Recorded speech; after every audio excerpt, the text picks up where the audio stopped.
Alrighty, welcome back, everyone. We just talked about the Hall of Fame and how it's not much of a Hall of Fame right now, if you were to ask me, but that's a conversation that I'm sure we'll get into down the road a little bit further. But let's talk about UNC and NC State. It sounds like there is a law going through the North Carolina legislation that seems to be forcing UNC and NC State to play some of the group of five teams in their state. And I absolutely love it. I'll be totally honest with you. When you look at college football today and you kind of break down what are people's biggest problems with it, what are people's biggest beefs with the way that college football is running, I think the number one is there's not enough regionality in this sport anymore. There's a lot of people, moving conferences.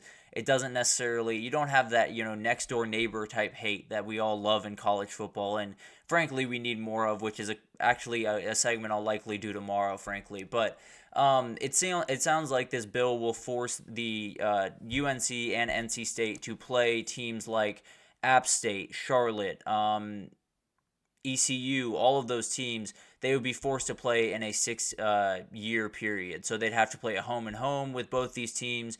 And that is a very, very interesting proposition. Frankly, I absolutely love it. UNC and App State did not play too long ago. They set up a home and home in 2019, 2022, and 2023 last year. And UNC won two of those games, lost one. So it gives you an idea that it's not necessarily going to be a cakewalk in some of these games, and I'm sure UNC and NC State are pushing for this to not be passed, but it sounds like it's really picking up steam, and hopefully it finds its way into, law, I suppose, which is kind of a weird thing to say about college football, but I do think this is going to be a great thing, and I think it's something that's super, super important to the future of college football. When you talk about, conference realignment and everything moving all over the place, and Washington having to play a game in Piscataway, New Jersey against Rutgers, all of that stuff is not great for the fans. Let's be totally honest. That travel, that ridiculous scheduling, it's not necessarily what you want. And also,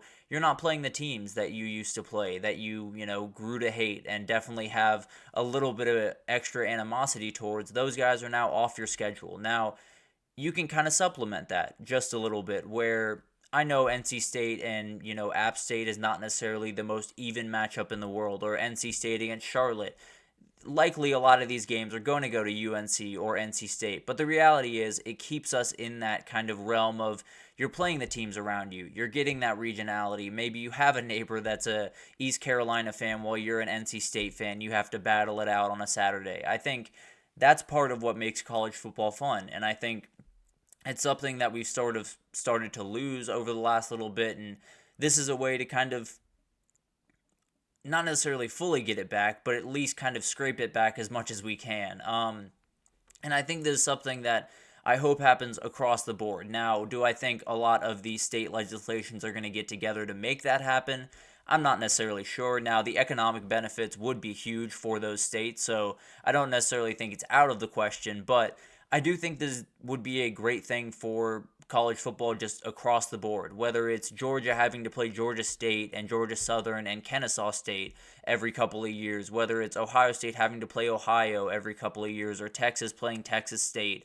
It doesn't necessarily matter. All it is I love those in-state games, and whether it's a group of five against a power five or whatever that looks like, those in-state games just mean a little bit more. That's why, the Texas Tech rivalry was so aggressive, because there were so many people that were, neighbors or friends, or, they used to be friends in high school, maybe both went to different schools. All of this stuff kind of overlaps, and it makes it really, really fun on those Saturdays.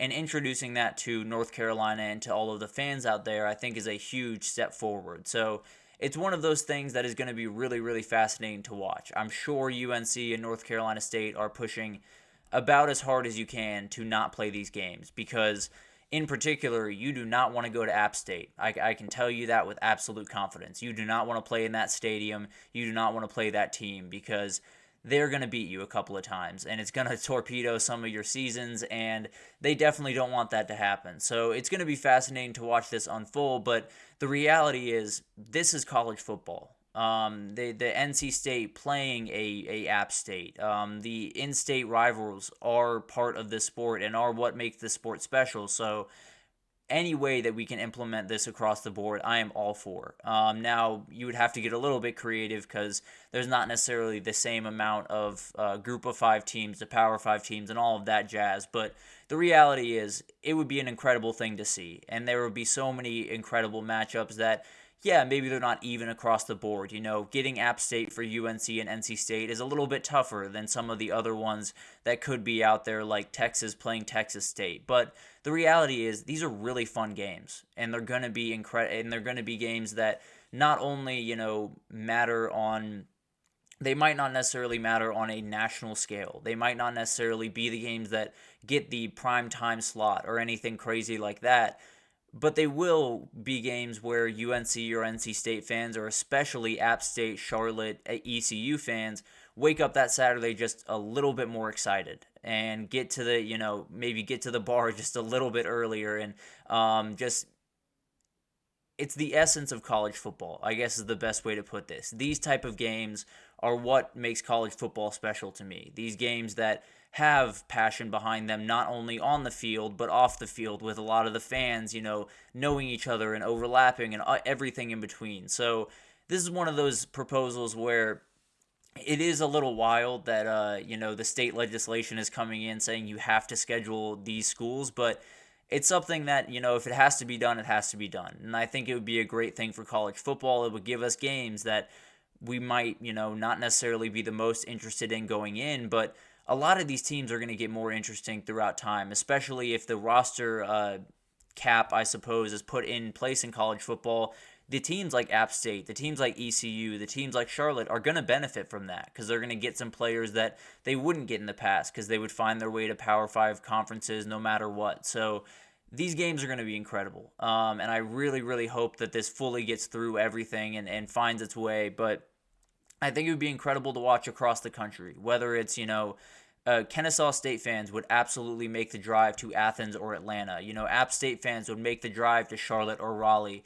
It would make these games, these atmospheres, just that much more incredible. And there would be a little bit of animosity because maybe you weren't recruited by that team in state. Maybe you have a little animosity towards the coaching staff because of that. There is some energy behind these games that, they're not the sexiest games in the world when you look at them on the schedule, but for those players, they mean a lot. And I think they would mean a lot to a lot of fans and really would just be incredible to watch. So this is one of those rulings that I am all for. If, the government wants to get involved here, do the thing, because this is absolutely a huge, huge step forward and definitely something that keeps the regionality alive, at least a little bit. It's not necessarily the games that we all want, and we're definitely losing some games that we need to get back on the docket. But the reality is, being able to get as many in-state opponents as possible, I think is a great thing for the sport. And I think we'll only grow those games and we'll only grow those smaller universities that absolutely deserve a little bit more shine on those days. So I absolutely love this ruling. I think it's something that should be happening across the country, and I hope it does. I'm not sure it will, but it would be an incredible thing to watch, and I think even if it's just North Carolina, I would absolutely be locked in for those North Carolina App State games pretty much every time they happen. So that'll be incredible to watch. But we're going to take our third break here, and when we come back, we're going to talk about a docu-series that could be coming to the SEC or could be coming to Netflix about the SEC in 2024. So we'll break down that and all of the storylines they have to look forward to in that right after this. So stick with us.